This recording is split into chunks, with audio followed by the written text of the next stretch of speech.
We deal with so much in the field. We see so many heartbreaking moments in EMS, whether it's with children or adults. We bury it and we sweep it under the rug. There have been numerous amount of suicides in EMS, EMT and paramedics, and I'm not talking about nationwide, I'm just talking about New York City alone.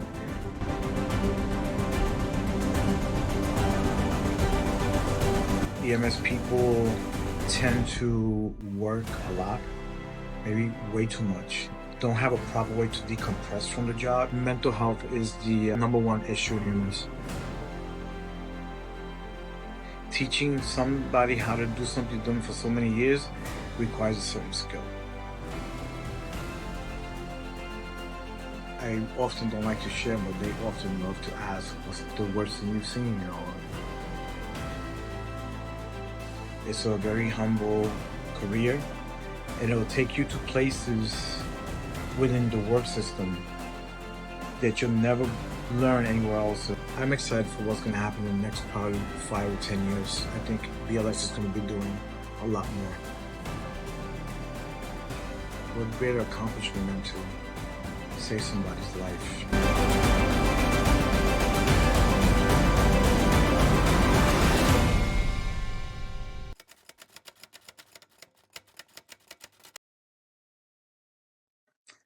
Come from a long time of doing EMS.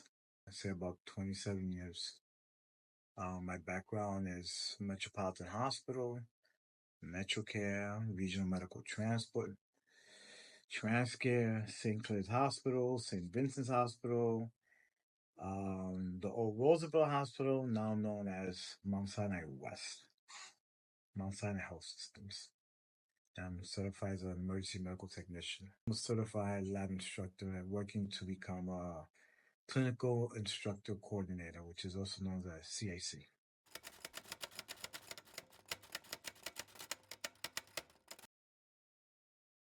Come with an open mind because you're going to deal with a lot of different generations, different culture, different religions. Stay humble, always have a positive attitude doing this job.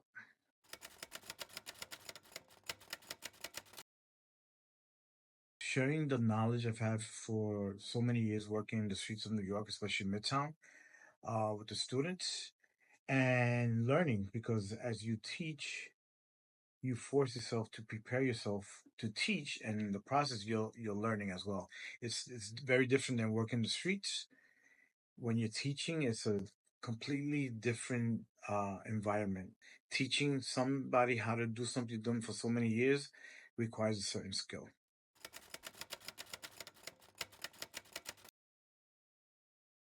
I would, knowing that this job has its pros and cons. You can change a lot of lives in a positive way. You'll never be rich doing this job.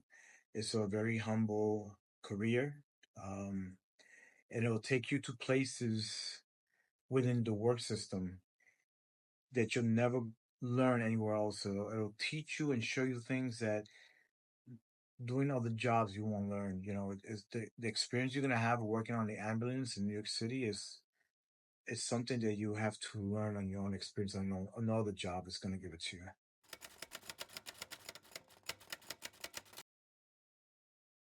When I was a kid, my dad and my dad, Pedro Echevarria, my uncle, Ricardo Echevarria, used to run a volunteer ambulance in the 1970s, like from 72 to like 79.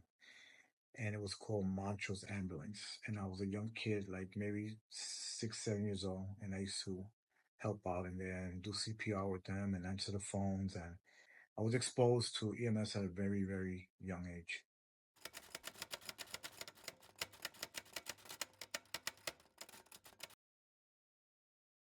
We talk about this a lot. I think one of the good ways to deal with the stress of the job is to have an outlet. EMS people tend to work a lot, maybe way too much. Don't have a proper way to decompress from the job. The job is gonna present you with many incidents that you're not mentally ready for, and that nobody's prepared you for. Have an outlet. Talk to your friends, talk to your family. Most agencies have employee health service. Don't let this job be the only thing you do. Just have an outlet. Practice a sport, um, practice music, talk to your friends, talk to your coworkers, find an outlet to decompress.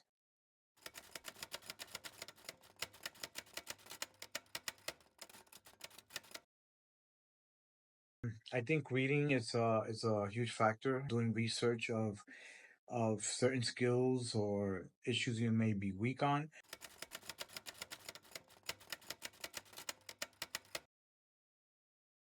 is probably one of my biggest challenges is being a great dad to a 15-year-old and making sure that I can be the best father I can be and never fail at being a good dad.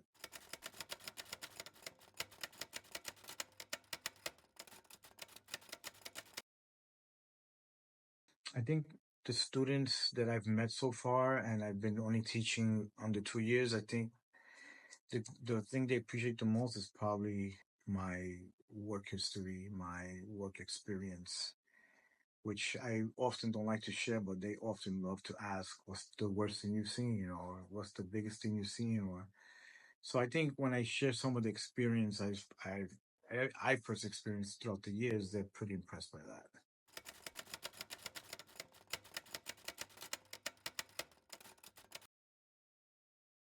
Some EMS people don't take pride in their work. I think a lot of EMS people not will also not take pride in the way they dress, the way they look, the way they speak.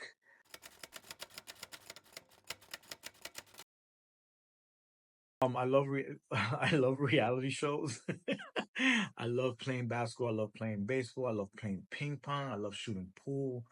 I love spending time with my kid. I love going to the beach. I love the summer. I hate the winter. I like to dress nice. You know, those are fun factors.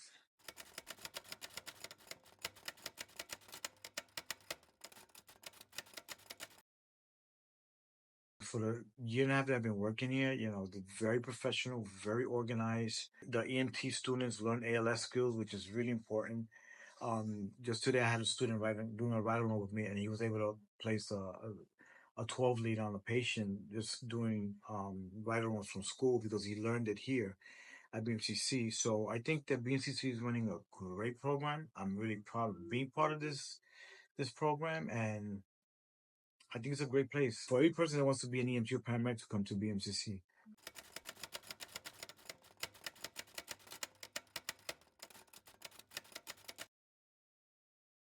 I think the more education you bring to the field, the better it is.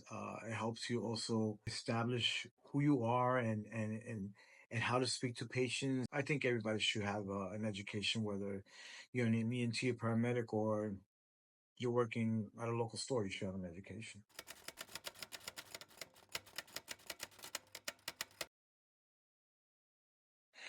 I think compassion. I think compassion is it's a big one.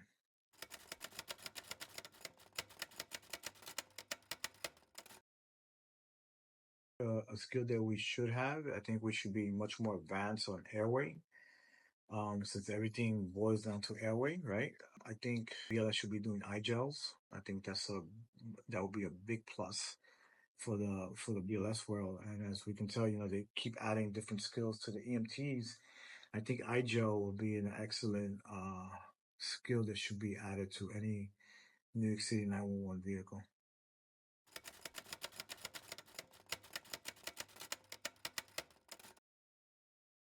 As far as technology, I do see a lot of changes. The time we come from an era of very small KDTs with no GPS. We have uh, computers in the ambulance now that have GPS. We have cameras. We have backup alarms. We have now iPads. We have now cell phones in the ambulance. So I think as far as technology, a lot of things have changed. As far as BLS skills, a lot of it has changed. When I started, there was no CPAP machines, there was no EpiPens, there was no Narcan, there was no glucometers. Many things have changed, and I still see more changes coming. Yeah.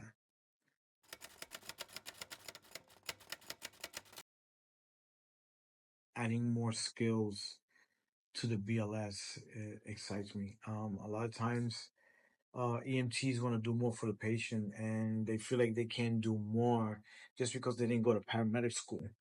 But the way medicine's progressing in the EMS field, I'm excited for what's going to happen in the next probably 5 or 10 years. I think BLS is going to be doing a lot more.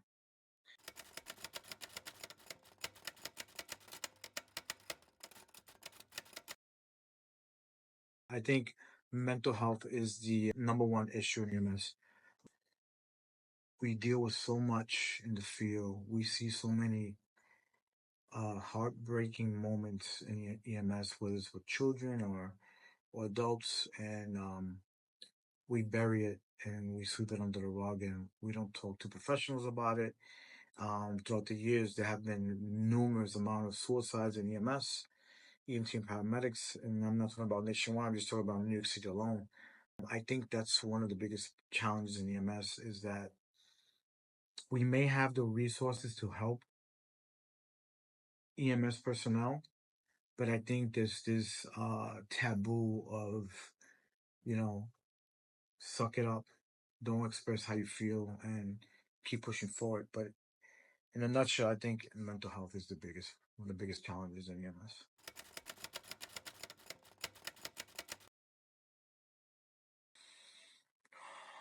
Greatest accomplishment in EMS. I saved a lot of lives throughout the years. I saved a lot of lives. So yeah, I've seen a lot of bad things, but I've also saved a lot of lives. What greater accomplishment than to save somebody's life?